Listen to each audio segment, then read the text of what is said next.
नमस्कार, मैं धनंजय कुमार और मैं आज जैसा मैंने आपसे प्रॉमिस किया था, आज मैं फिर एक विश्लेषण लेकर के आ रहा हूँ आपके पास।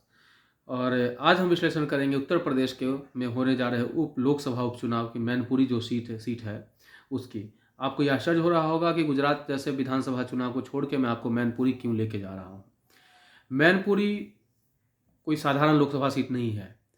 ये समाजवादी पार्टी के मुखिया मुलायम सिंह यादव की परंपरागत सीट रही है। ये उनकी विरासत वाली सीट मानी जा रही है। कहा यह जाता है कि हवा इधर से उधर हो जाए, लेकिन मैनपुरी की जनता जो है वो अपना मूड कभी चेंज नहीं करती है। और उसी चीज़ को देखते हुए अब चूंकि मुलायम सिंह यादव नहीं रहे, उनकी जो सीट खाली हुई है उसी के लिए ये लोकसभा का उपचुनाव हो रहा है।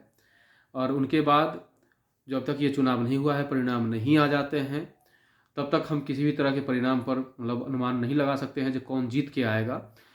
और लोकसभा की बात हम करें तो लोकसभा के अंदर अभी समाजवादी पार्टी का कोई भी व्यक्ति नहीं है।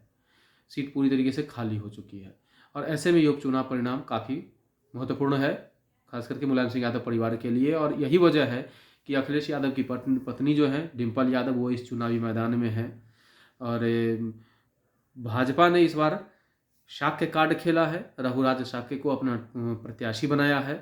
और उसके पीछे की वजह ये है कि मैनपुरी लोकसभा सीट के अंदर अगर हम यादव वोट बैंक को छोड़ के बाकी वोट बैंक की बात करें तो शाक्य वोटर जो है वो सबसे ज़्यादा है। मैनपुरी में टोटल 17 लाख वोटर हैं। 4 विधानसभा सीट है, 4 में से 2 पर बीजेपी का कब्जा है।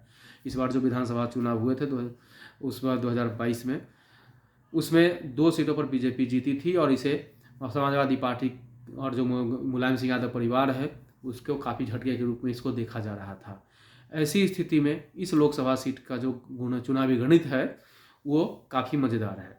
17 लाख वोटर हैं टोटल, उसमें से 4,30,000 वोटर यादव हैं और यही सबसे बड़ी मजबूती है। 60 से 70 हज़ार वोट तो मुस्लिम के भी हैं। और यादवों का जो मुलायम सिंह यादव जो समाजवादी पार्टी है उसका सबसे बड़ा जो वोट बैंक माना जाता है यही वोटर है। उसके बाद शाक्य वोटर का नंबर आता है जो 2,90,000 के आसपास है। राजपूत जो क्षत्रिय वोटर हैं वो आपके करीब 2 लाख हैं और ब्राह्मण वोटर भी 1,20,000 के आसपास के हैं।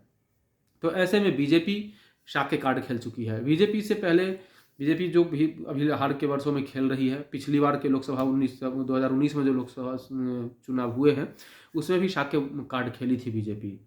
और यहाँ पे समाजवादी पार्टी के लिए एक चिंता की बात मैं आपसे ये बता दूं, जो 2019 के लोकसभा चुनाव में समाजवादी पार्टी और बसपा ये दोनों मिलके चुनाव यहाँ लड़ी थी। बसपा का जो गठबंधन था समाजवादी पार्टी के साथ, और इन दोनों का वोट बैंक एक साथ आ गया था। इसके बावजूद मुलायम सिंह यादव मात्र 94,000 वोट से जीत पाए थे। मतलब ये माना जा रहा था कि मैनपुरी लोकसभा सीट में मुलायम सिंह यादव परिवार का वोट बैंक जो है वो काफ़ी कमज़ोर होता जा रहा है, क्योंकि यहाँ से रिकॉर्ड वोट से वो जीतते रहे हैं। ऐसे में 94,000 वोट से जीत जो है, इसके जीत तो है लेकिन इनके एक बहुत बड़े नुकसान के रूप में भी देखा जा रहा है। अब चुनावी गणित के हिसाब से भाजपा पूरी तरीके से एड़ी चोटी का लगा रखी है।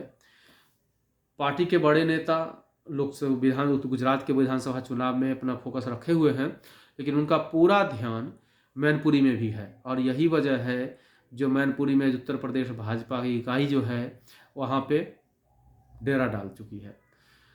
मुख्यमंत्री योगी आदित्यनाथ गुजरात भी जा रहे हैं और इस तरफ भी पूरी तरीके से चुनावी मंथन में लगे हुए हैं। समाजवादी यहाँ पर 6 प्रत्याशी है, टोटल 13 प्रत्याशियों ने चुनाव मैदान भरा, तो पर्चा दाखिल किया था। 7 के नामांकन खारिज हो चुके हैं, 6 प्रत्याशी मैदान में हैं। ऐसे में मुकाबला काफ़ी कड़ा है, टक्कर का है और मुख्य रूप से भाजपा और सपा में है। देखने वाली बात ये होगी अगर समाजवादी पार्टी की सीट हारती है तो ये बहुत बड़ा नुकसान होगा। और 2024 में जो लोकसभा चुनाव होने हैं उस चुनाव में समाजवादी पार्टी की स्थिति काफ़ी खराब होने वाली है, क्योंकि चुनावी अभी विधानसभा में भी नहीं है। जिस तरीके से ये चला विधानसभा चुनाव में, भाजपा के लिए इंटेंट कमेंसी की बात की जा रही थी, एक ट्रेंड की भी बात आ रही थी जो बीजेपी वहाँ पे कमज़ोर पड़ सकती है। इस बार अगर जीत भी जाती है तो सीटें कम हो जाएंगी, लेकिन बीजेपी ऐसा नहीं हुआ। बीजेपी काफ़ी मजबूती के साथ आई और इस बार की बात हम करें, ऐसे में मैनपुरी विधानसभा सीट की, लोकसभा सीट की बात हम जो कर रहे हैं आपसे, वो महत्वपूर्ण होता है।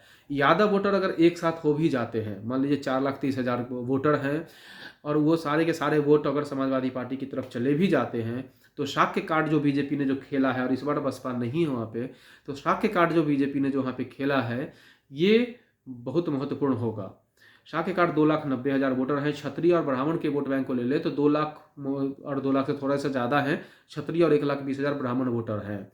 तो 3 2 5 6 6.5 लाख वोटर जो है, मोटा मोटी 6 लाख वोटर आपको क्षत्रिय की तरफ इधर जाते हैं, और दलित भी वहाँ पर, दलित वोटर की भी संख्या वहाँ पे ठीक ठाक है। और मुझसे बीजेपी की जो कैलकुलेशन की बात हम करें वहाँ पे, तो बीजेपी ने मुसलमानों के बीच भी अपनी पैठ बनाने की कोशिश शुरू कर दी है, और पसमानदा मुसलमान जो हमेशा से आरक्षण की मांग करते रहे हैं, और कांग्रेस की सरकार में भी खुद को उपेक्षित होने का आरोप सरकार पे लगाते रहे हैं, चाहे वो राज्य सरकार हो चाहे केंद्र की सरकार हो, वैसे में बीजेपी इनको लेकर के चल रही है। और काफ़ी लंबे समय से आप देख रहे हैं इनको लेकर के तमाम रैलियां कर रहे हैं, जनसभा कर रहे हैं, इनको लेकर के एक बैठक की जा रही है, पार्टी के बड़े नेताओं के द्वारा की जा रही है।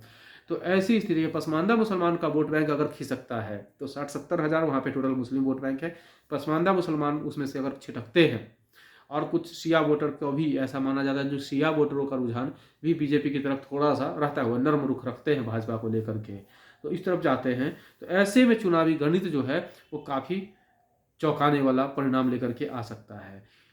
और जो समाजवादी पार्टी का ये गढ़ जो है परिवार का कहा जाता है, जो समाजवादी पार्टी से कहीं ज़्यादा ये मुलायम सिंह यादव का ये परंपरागत सीट है, कुछ भी हो जाए ये सीट पर कोई सेंध नहीं लगा सकता है। और डिम्पल यादव उनकी बहू के रूप में आई हैं।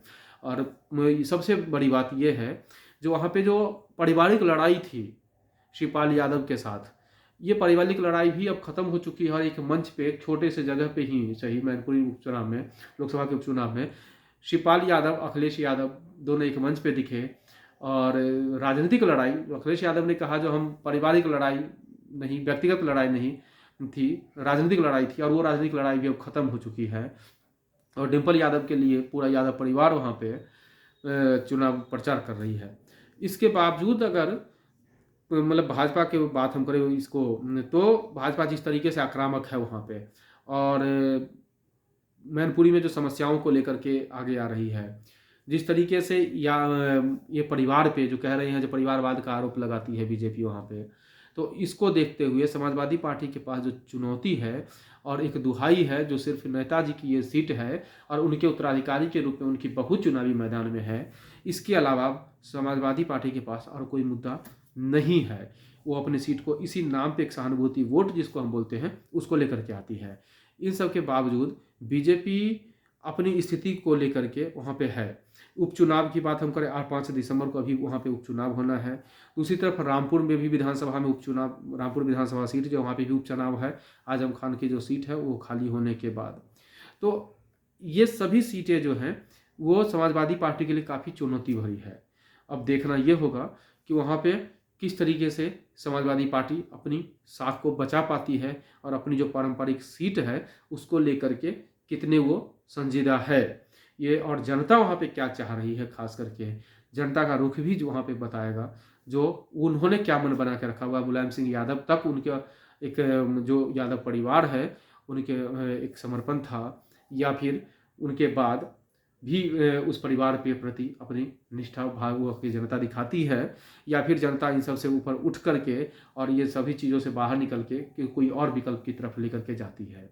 फिलहाल वहाँ पे जो जाति कार्ड खेलने की बात है, एक तरफ जो परंपरागत सीट है तो परिवार का आदमी ही वहाँ पे मैदान में है, दूसरी तरफ जाति कार्ड भी खेला गया है भाजपा के द्वारा। तो अब आप इसके चुनाव परिणाम जो होंगे वो काफ़ी दिलचस्प होगा, और 2024 का जो लोकसभा चुनाव होने वाला है वो काफ़ी कुछ उत्तर प्रदेश के लिए सांकेतिक भी हो जाएगा। आप बने रहिए हमारे साथ।